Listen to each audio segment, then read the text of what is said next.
تشریف لائیں گے ہمارے محترم مہمان محترم پروفیسر سعود عالم قاسمی صاحب کی. آپ کا عنوان ہے ملک و ملت کا مستقبل اور تعلیمی ترجیحات. میں انتہائی ادب کے ساتھ آپ کو دعوت دیتا ہوں، تشریف لائیں.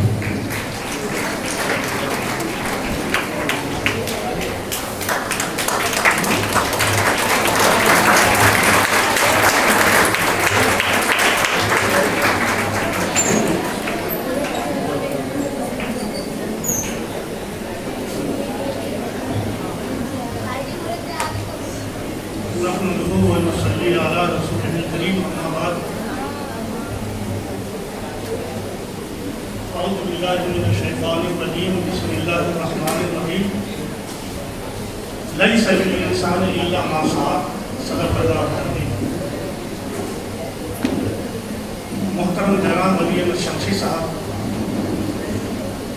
اعجاز شیخ صاحب، انصاری صاحب، حسن القدیم چوگلے صاحب، حمید چوگلے صاحب، نجم الدین صاحب، عصری صاحب اور اساتذہ کرام، طلباء عزیز، خواتین و حضرات، السلام علیکم ورحمۃ اللہ وبرکاتہ. میں اس شہر میں یا اس قصبے میں پہلی مرتبہ حاضر ہوا ہوں. رات جب میں آیا تو میری ملاقات اس ادارے کے صدر اعجاز شیخ صاحب سے ہوئی.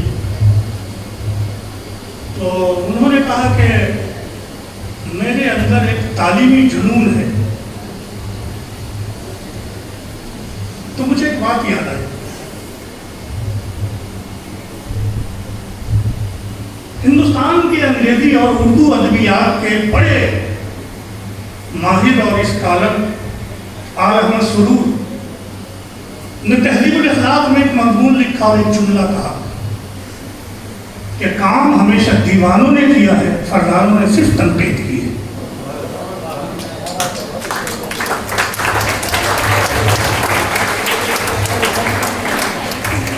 اگر کسی کام کا جنون آپ کے اندر نہیں ہے تو کام نہیں ہو پائے گا، اور اگر کسی کام کرنے کے لیے آپ دیوانہ ہو گئے تو کام ہو کے رہے گا. کسی دیوار نے سیل جنون روکا نہیں اب تک. کسی دیوار نے سیل جنون روکا نہیں اب تک. کوئی مجنون یہ مصرع لکھ دیا دیواریں زندہ. جیل کی دیواریں بھی جنون کا راستہ نہیں روکتی. آپ ایک زمین کی بات کرتے ہیں، نہ جانے کتنی زمینیں آپ کے قدموں کے نیچے ہوں گی. انشاءاللہ آپ کا یہ جنون باقی رہے اور خدا کرے کہ آگے بڑھتا ہے.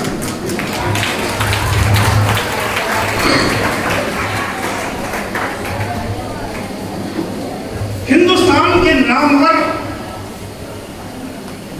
پریسیڈنٹ صدر جمہوریہ جہانی ہو گئے، مرحوم ہو گئے، رحمت اللہ علیہ ہو گئے، اے پی جے عبد الکلام.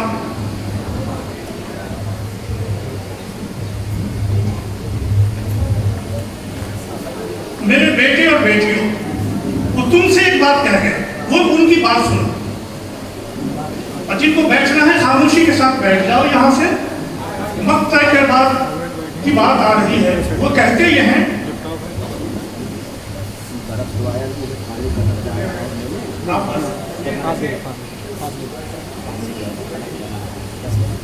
انہوں نے کہا کہ خواب وہ نہیں جو آپ سوتے میں دیکھتے ہیں. خواب وہ نہیں جو آپ سوتے میں دیکھتے ہیں، خواب وہ ہے جو آپ کو سونے میں دیکھتے ہیں.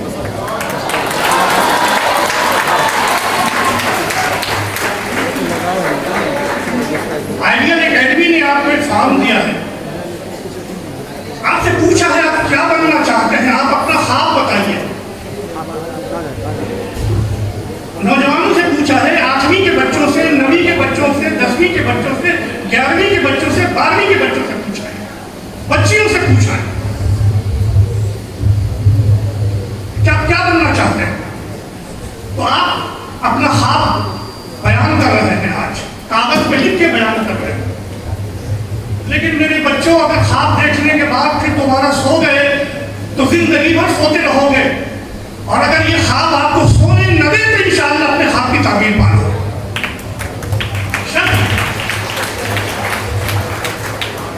محنت کرو گے تو انشاءاللہ کریں گے، اپنے خواب کی تعبیر ڈھونڈو گے انشاءاللہ ڈھونڈو گے۔ پہلی شرط تو یہ ہے زندگی کے میدان میں قدم رکھنے کے لیے، وہ سعدی نے کہا ہے در رہے منزل لیلا کہ خطر ہاتھ بسے، در رہے منزل لیلا کہ خطر ہاتھ بسے، سد کے اول دری رہی یس کے مجنو باشے۔ اس راہ میں بڑی مشکلات ہے، محنت ہے، مشقت ہے، شرط یہ ہے کہ تم مجنو بن جاؤ تو منزل تم کو مل جائے گی، منزل لیلا تم کو مل جائے گی۔ تو یہ جنون صرف آپ کے صدر کے لیے نہیں، ملت کے رہنما کے لیے نہیں، آپ کے معلم کے لیے نہیں، منزل کو پانے کا جنون ہر لڑکے اور لڑکی میں ہونا چاہیے کہ وہ کچھ کر لیں اور کر کے نکل جائیں۔ تو پہلی شرط یہ ہے۔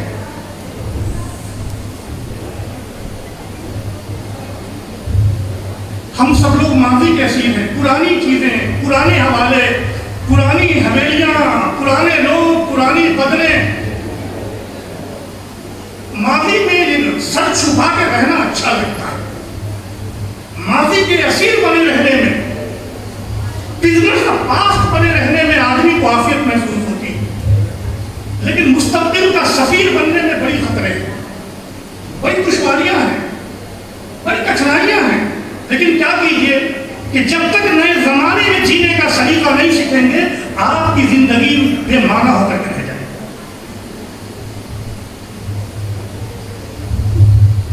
میرے عزیزوں، میں ایک بات آپ سے کہتا ہوں، 1998 میں دنیا کی سب سے بڑی فوٹوگرافر کمپنی تھی codec. Now I am coming in your field۔ آپ نے کہا میں فوٹوگرافر تھا۔ دنیا کی سب سے بڑی کمپنی کون سی؟ کوڈیک تھی۔ 88% 85% photographic paper sold by this Kodak company. 88% photography کے جو پیپر تھے وہ اکیلے ایک کمپنی نے بیچے تھے، کوڈیک کمپنی نے بیچے تھے۔ Am I right؟ 1,70,000 امپلائی تھے کوڈیک کمپنی کے، 1,70,000 امپلائی۔ دنیا کی سب سے بڑی کمپنی فوٹوگرافی کے زمانے میں سب کو دیکھتے یہ تھے، سب کے اس میں کوڈیک کوڈیک کوڈیک۔ انڈیا سے لے کر مڈل ایسٹ تک، مڈل ایسٹ سے لے کر کے امریکہ تک، امریکہ سے لے کر یورپ اور چائنا تک، ایشیا تک، جتنے فوٹوگرافی کے کیمرے تھے سب سے زیادہ کینن کے تھے اور اس سے زیادہ کوڈیک کے تھے۔ اور جب سے آپ کے ہاتھ میں یہ آیا، ایپل آ گیا، سیمسنگ آ گیا، یہ 1,70,000 امپلائی سڑکوں پہ آ گئے، بینک کرپٹ ہوگی کوڈیک کمپنی۔ جس طرح یہ آپ کے جیٹ ایئرویز کے لوگ سڑکوں پہ آ گئے، کنگفشر کے لوگ سڑکوں پہ آ گئے، اس سے پہلے کوڈیک کے سارے 1,70,000 ملازمین سڑکوں پہ آ گئے، اس لیے کہ زمانہ بدل گیا، حالات بدل گئے۔ آپ نے سوئچ اوور نہیں کیا، ایمبیسڈر گاڑیاں چلتی تھی نظر نہیں آتی، اب مرسی ریڈیو تھا نظر نہیں آتا، بجاج اسکوٹر تھا نظر نہیں آتا۔ جس نے اپنے آپ کو بدلتے ہوئے حالات کے ساتھ نہیں بدلا وہ ختم ہو گئے۔ وقت کا کارواں بدلتا چلا گیا، پرانی قدروں کو روکتا ہوا چلا گیا۔ تو میرے سامنے چمکتی ہوئی پیشانی کے مسلمان نوجوانوں، بچے اور بچیوں، ایک بات غور سے سنو، ہر لحظہ بدلتی ہوئی دنیا کی خبر رکھ، ہر لحظہ بولو، ہر لحظہ بدلتی ہوئی دنیا کی خبر رکھ۔ جینا ہے تو حالات کی ٹیبل پہ نظر رکھ، جینا ہے تو حالات کے ٹیبل پہ نظر رکھ۔ گزرے ہوئے دن ہو گئے یادوں کے حوالے، اب اپنی نگاہوں میں نئی شاموں سے ہر رکھ۔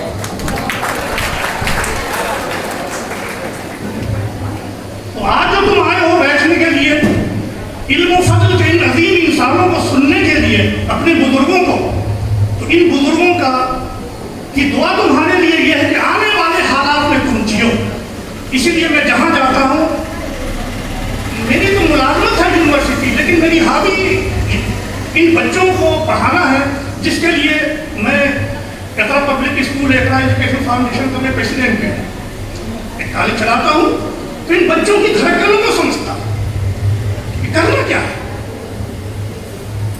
آپ نے اپنے بچوں کے مقابلے کے لیے اردو میڈیم اسکول چن لیے کہ جہاں مقابلے ہوں گے جائیں گے، یہاں تو جانا ہی جانا ہے۔ آج میری ایک درخواست قبول کر لیجئے کہ آپ کے پورے اسٹیٹ میں جہاں جہاں مراٹھی اسکولوں کے مقابلے ہوں گے، انگلش اسکولوں کے مقابلے ہوں گے، ہندی میڈیم کے اسکولوں کے مقابلے ہوں گے، جہاں کو کرسچن بلائیں گے، جہاں مراٹھاس بلائیں گے، جہاں ہندو بلائیں گے، نان مسلم جہاں بلائیں گے، آپ اپنے بچوں کو تیار کر کے بھیجیں گے۔ اس کے دو فائدے، ایک فائدہ تو یہ ہوگا کہ برادران وطن سے مضبوط ایجوکیشن کا رابطہ طے ہوگا، اور دوسرے یہ کہ ان کو معلوم ہوگا کہ محنت و مقابلے کی دنیا میں چیلنجز کیا کیا ہے۔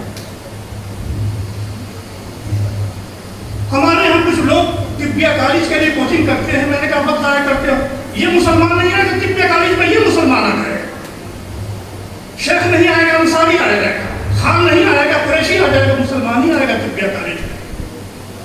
وقت ضائع مت کرو، اگر کچھ وقت اور وسائل صرف کر رہے ہیں تو مقابلہ جاتی امتحانوں پہ خط کرو، جس کے اوپر تفصیل سے نجم الدین صاحب روشنی ڈالیں گے۔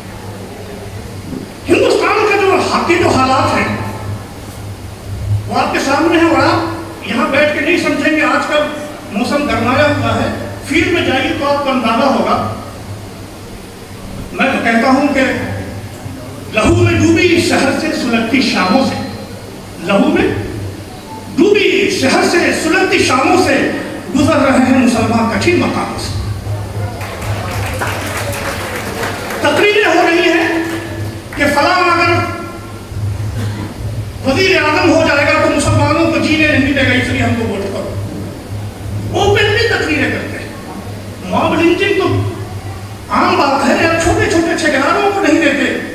یہ مسلمان حالات خراب سے خراب تر ہو رہے ہیں، لیکن کیا ہمارے حصے میں صرف شکوہ کرنا رہ گیا ہے، صرف ماتم کرنا رہ گیا ہے، صرف تبرہ کرنا رہ گیا ہے؟ یہ ہم کچھ کر سکتے ہیں، یہ فیصلہ کرنا ہے۔ تو میری عہد کے نوجوانوں، بچے اور بچوں، یہ طے کرنا ہے کہ حالات کو بدلنے کے لیے ہم کو خود کچھ نہ کچھ کرنا پڑے گا۔ دیکھو،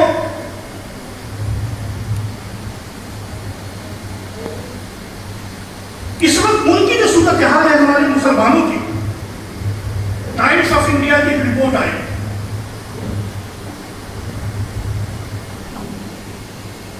کہ ہندوستان میں سلم ایریا میں رہنے والے لوگوں کی تعداد 25% ہے۔ سلم ایریا میں رہنے والے، جھگی جھوپڑیوں میں رہنے والے، ایسی جگہوں پر جہاں پینے کا پانی صاف میسر نہیں، رہنے کی جگہ میسر نہیں، 25% لوگ۔ اگر آپ اپنا تناسب 20 کروڑ مان لیں، 25 کروڑ مان لیں، جتنا آپ کہتے ہیں 25-20% کہتے ہیں، 133 کروڑ پوائنٹ سمتھنگ کی آبادی ہے ہندوستان کی، تو آپ کے کم از کم 5 کروڑ مسلمان ایسے ہیں جو جھگیوں جھوپڑیوں میں سلم ایریاز میں رہتے ہیں۔ یہ نتیجہ نکلتا ہے۔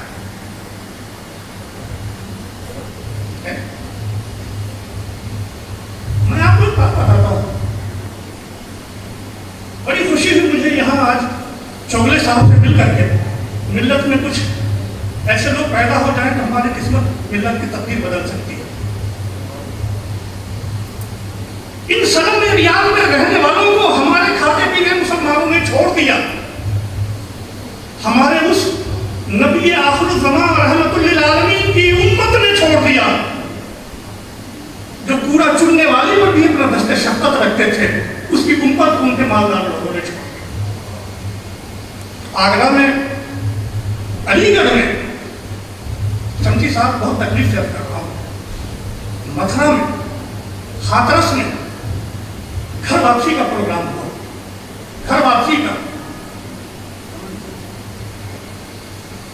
RSS اور ان کی ذیلی تنظیموں نے کہا کہ تمہارے آباء و اجداد تو ہندو تھے، آؤ ہندو ہو جاؤ، اور گئے ان جھگی جھوپڑیوں میں رہنے والوں تک، اور ان کو انہوں نے بت پرستی سکھائی۔ اخباروں میں بڑا اعلان ہوا، بڑا ہنگامہ ہوا، غیر مسلم آرگنائزیشن نے بہت بہت کیا، انہوں نے اخبارات میں دینا بند کر دیا، کام ابھی تک جاری ہے، گھر واپسی کا پروگرام ابھی تک جاری ہے۔ کیوں؟ جب مسلمانوں نے اپنے مسلمانوں کو چھوڑ دیا تو آپ کو شکوہ کیا ہے کہ غیر مسلم حضرات کو چکنا ہے؟ حالات یہ ہیں کہ 25% آپ کی تعداد، 5 کروڑ مسلمان ایسے ہیں جن کو آپ نے چھوڑ رکھا ہے، اب وہ نشانے پڑے گا، ان کی ایجوکیشن کا انتظام کون کرے گا؟ یہاں ضرورت تھی ان جی اوز کی، ایسے افراد کی۔ کرسچن آگے آئے، نان مسلم آرگنائزیشنز آگے آئی، مسلم آرگنائزیشن کہاں چلے گی؟ وہ کہاں گئے جو ٹوٹی بستیوں کے اندھیروں کو اجال دیتے تھے؟ وہ کہاں گئے؟ ہمیں تو ان کی تلاش ہے۔ بلو پاورٹی لائن میں رہنے والے لوگ جو مسلمان ہیں، ان کا کام کون کرے گا؟ یہ این جی اوز کر سکتے تھے، کہاں چلے گئے؟ تو میرے عزیز نوجوانوں، میرے بچے اور بچیوں، تمہارے گھروں میں سبزی بیچنے والا آتا ہے، تمہاری اماں کہتی ہے کہ یہ سبزی 25 روپے کلو نہیں 20 روپے کلو دے دو، تمہارے ابا کہتے ہیں کہ یہ صرف 100 روپے نہیں 75 روپے کلو دے دو۔ اپنے ابا کو سمجھاؤ، اپنی امی کو سمجھاؤ، اس پھل بیچنے والے، اس سبزی بیچنے والے کا پیسہ کم نہ کرو، 5 روپے اور دے دو، اور کہہ دو کہ اپنے بچے کو اس سے پڑھانا ضرور، پیسہ کم پڑ جائے تو ہم سے اور لے جائے۔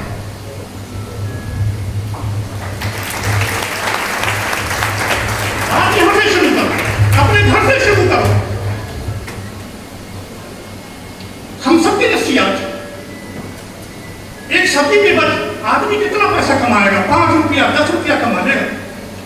لیکن اگر تمہاری تبلیغ شروع ہو جائے کہ ہر سبزی بیچنے والا، ہر پھل بیچنے والا ہم سے 5 روپیہ زیادہ لے جائے لیکن اپنے بچے کو ضرور پڑھائے، اور اگلی مرتبہ آئے تو ان سے پوچھو کہ کیا تمہاری بیٹی پڑھ رہی ہے، کس اسکول میں پڑھ رہی ہے؟ اگر وہ کہے فیس نہیں ہے تو تمہاری ذمہ داری ہے کہ تم اس کی فیس ادا کرو، اس کے اسکول میں پہنچ کر کے اپنے ماں باپ کو یہ سمجھاؤ،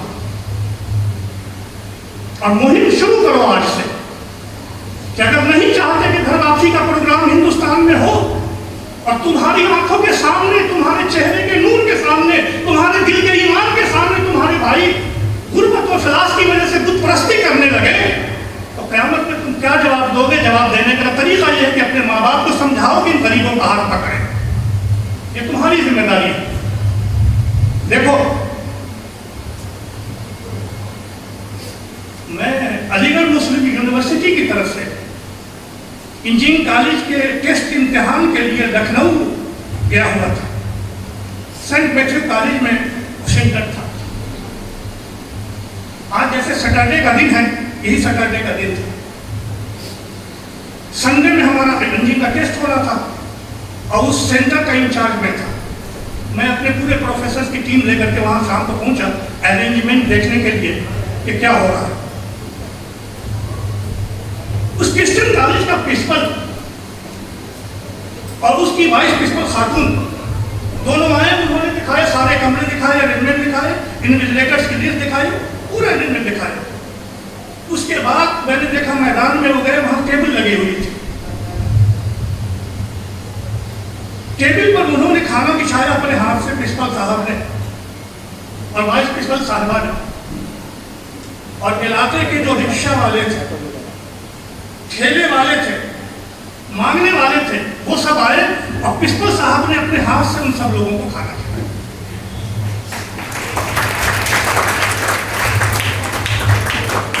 میرے بیٹے اور بیٹیوں، تم کاپیاں لکھتے ہو، سال کے آخر میں آدھی کاپی تمہاری خالی رہ جاتی ہے، رتی والا آتا ہے اٹھا کے لے جاتا ہے، تمہاری کتابیں رہ جاتی ہیں۔ کیا تم یہ کر سکتے ہو کہ ان کاپیوں کو جمع کرو، ایک نئی کاپی بناؤ، اور جھکی جھوپڑیوں میں جاؤ، جو بچیاں نہیں پڑھ رہی ہیں ان کو کاپی حوالے کرو کہ وہ ہفتے میں ایک دن تمہارا ہوم ورک کرنے کے لیے ہم آئیں گے؟